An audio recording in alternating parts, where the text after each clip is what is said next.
Hello guys and welcome to my YouTube channel. I'm Kissa. I'm a first-time mom, long-time entrepreneur, and food and product-based business coach. Today I'm going to be going over my September recap and what I'm starting to implement in my Notion setup for the month of October. So if that is something that interests you, please do hit that subscribe button for more content on productivity. I'm going to be going over certain things. First, I'm going to be going over what worked well for me, what I'm keeping in my Notion setup, as well as what I've updated over the month of September and kind of implementing for the month of October. So I'll try and put little timestamps down in the description. So if you want to skip to a certain topic, you can do that. So without further ado, let's get into the video. Okay guys, so let's recap here. This is basically my Notion HQ.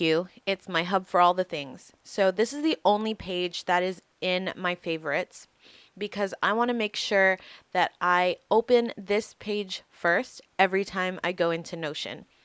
Reason being is because I have things that I want to be kept in the forefront every time I open this app to make sure that I try and stay on top of things like mindset tools and positive affirmations and just things that will help me throughout the day if I'm kind of having a low day or a high day. So let's go over what's in my setup right now. So within my HQ, you can see my mindset tools as well as my quick reference section is at the very top. I like these here just because these are the things that I want to keep in the forefront. And then below that, I have my weekly agenda that I still filter through with 4 weeks behind, just in case I need to reference it, and then my inbox section. So my inbox section is, like I said, a place where I can drop web clippings, coupons, things that I just need to filter through or read through before I assign it into a certain database. So now let's jump into the weekly agenda. The things that I've kept the same is I've created a daily journal, and that has been extremely useful for me. I like to reference them in the properties here just because it's really easy to jump to things if needed, and I can see which daily journals are associated with that particular week. So, that in the properties has been really helpful to have.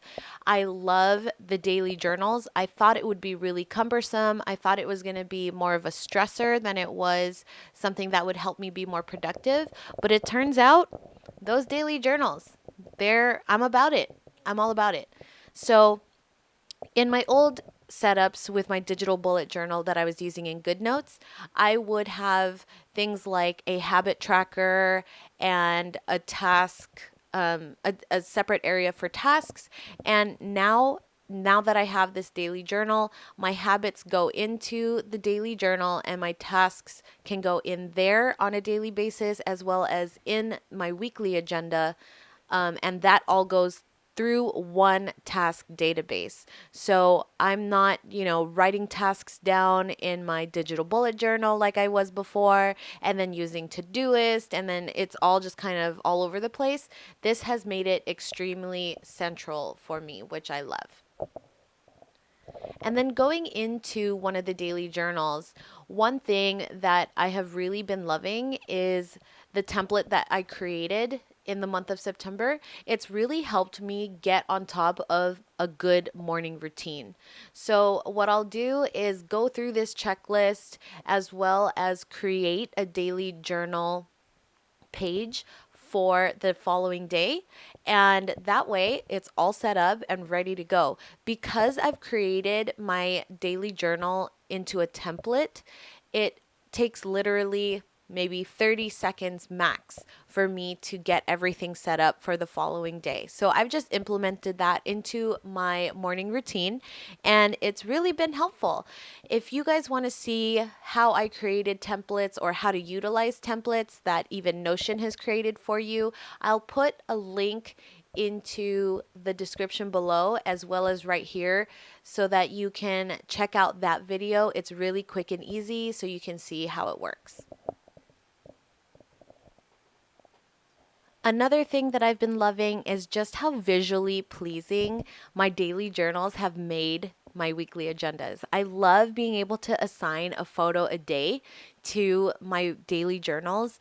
I've always wanted to do the photo a day challenge, and I never actually went through with it or actually went through a whole year of actually taking photos. But this, I think, will help me do that. So I think that'll be one of the things that I really want to get serious about for 2021, just because it also helps me to remember certain memories on certain days that would normally be just an everyday thing that might just get forgotten.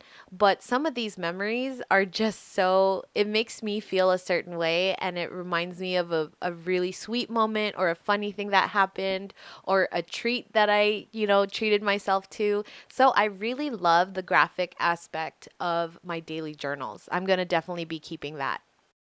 Now, moving on to the next section is my to-do list. So, in my previous videos, I actually had two different databases in the past. One was this one that you see on the screen, which was solely for recurring tasks, things that happen every single week for me.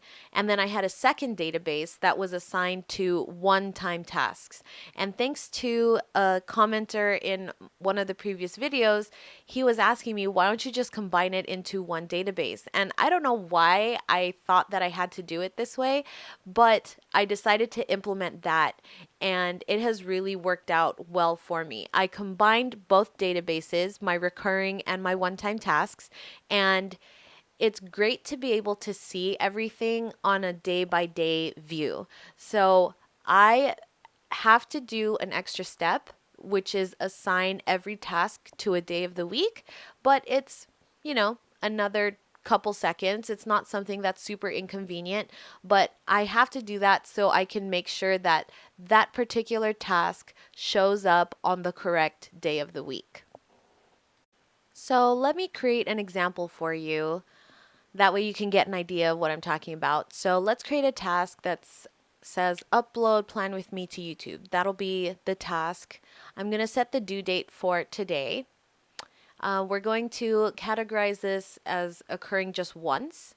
We're going to put the category just Kissa, and then we will assign the correct day of the week. Today is Thursday, so we're going to assign it to that day to ensure that it does actually show up in the day by day view that I've created in my weekly agenda. Now that we've done that, let's go to the correct weekly agenda and then change this to day by day view. And then let's double check. There it is. It's with my stack of to-do lists, my long to-do list for Thursday, but it's at the very top. So as long as I select the correct day of the week and I select the correct due date, it'll show up on my weekly agenda because I'm filtering this weekly agenda to make sure that it shows everything that is not complete that's due on or before a certain day. Okay, so let's head back to the HQ and let me show you the things that I've changed since I started using Notion more during the month of September, and the things that I'm going to start observing and implementing in the month of October. Something new that I'm implementing in the month of October is this content properties reference database to the very top of all my weekly agendas. That way, my content that I want to be working on and focusing on this particular week is always at the forefront. So there's the October plan with me that you see, and I have quick access to all of the content that I have planned so that I can add things into that database and quickly access them to either create scripts, keep working on brainstorming certain content, and all of that stuff. So I really want to make sure that I'm creating valuable content and making sure that I don't forget about it, because content creation is something that I can easily forget about and then just leave to the last minute. So this helps me keep it in the forefront and hopefully get me to actually work on it throughout the week. Another thing that I have implemented in the month of September that is going to be something new for me in the month of October is my exchanges database.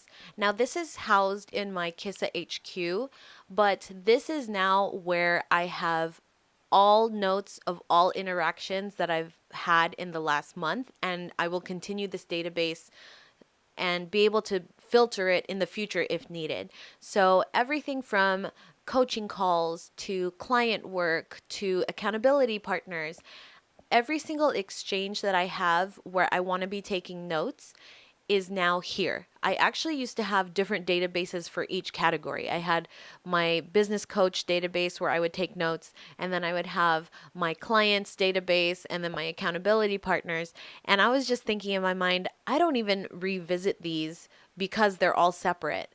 And I was thinking in my mind, if I can combine my tasks database like I did, why can't I do the same for all my exchanges? So that's why I called it that, just because it's not necessarily a database for a specific topic, but it's any time that I have a conference call or an exchange with someone that I want to remember those things. So here's an example. This is my coaching call notes that I took from another coaching call a couple weeks back. And there's no template for these just yet because I haven't found any consistencies, but it's basically just a place where I can open a new page and start taking notes so that when I have a future coaching call, if there is something that I needed to accomplish before the next call, I can look back and ask myself, what was my homework? What do I need to get done? Or if it's a coaching client, a client that I'm working with, and they have something that I'm assigning to them before our next meeting, I have that all in one place. So it just makes it easy for me to find all the things, and then I can search or filter this database as needed. Something new that I'm also implementing in the month of October is being able to collaborate with others in Notion. Up until this point, I have just been using Notion for myself. So this is going to be something new that I'm learning. I'm not sure how I'm going to be using this now that I'm sharing it with someone else, but I think a great starting point is sharing it with my husband Charlie. So if you want to be able to share a database or even, multiple things with someone, it's very, very easy to do that. All you need to do is go to that top right icon, enter someone's email address, and they can easily share this database with you. So for me, I share my tasks database as well as my project database with my husband. And I think that it's a great starting point for me because him and we think very differently when it comes to, being able to comprehend things and accomplish projects and tasks. So I'm really testing out to see if this system will work for people that think very differently. Some things that I do know about sharing within Notion is there's different levels of sharing that you can do with a particular person. So there is people that can just view a database, people that can only comment, and then someone that can actually edit. So right now I'm using the free Notion account, and I'm still set on using the free Notion account for now until I see that there's value in creating a workspace, and then maybe I'll upgrade myself and Charlie's account maybe to a paid account. And that actually changes the capabilities and changes things within Notion and puts things into things called workspaces.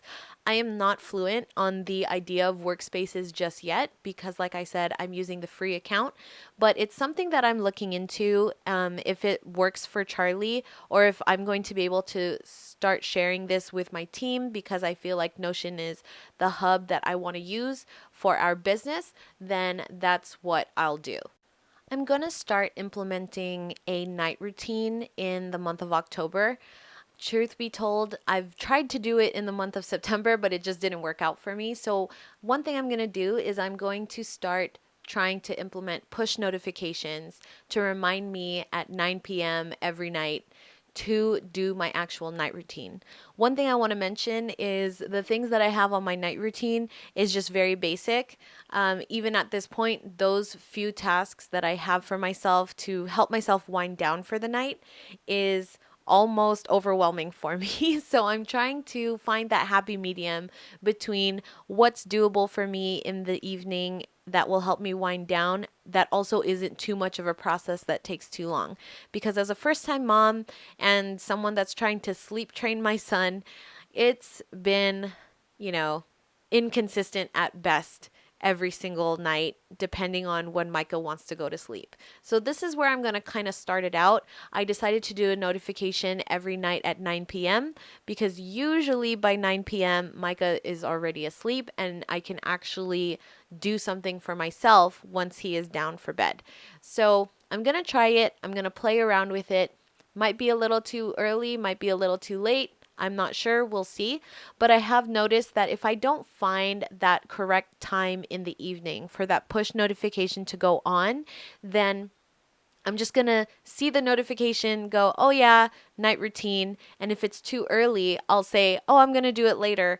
And then I never actually do it. So that's the thing that I'm going to try and find the sweet spot for. And I'm going to try and ask myself, what time ideally do you even want to go to bed? And then kind of work backwards from there. So I will update you guys on that and let you know how it goes. But the night routine is something that I definitely want to work on because now I do have my morning routine kind of good and going. I don't start my morning routine any later than 9:30 in the morning, and I pretty much get every single item on my morning routine done. That just kind of sets me up for a good day, and then I want to do the same for my night routine. I hope this content was useful for you guys. If you have any questions about my setup, please do let me know in the comments below. Subscribe for more content, hit that like button, do all the things.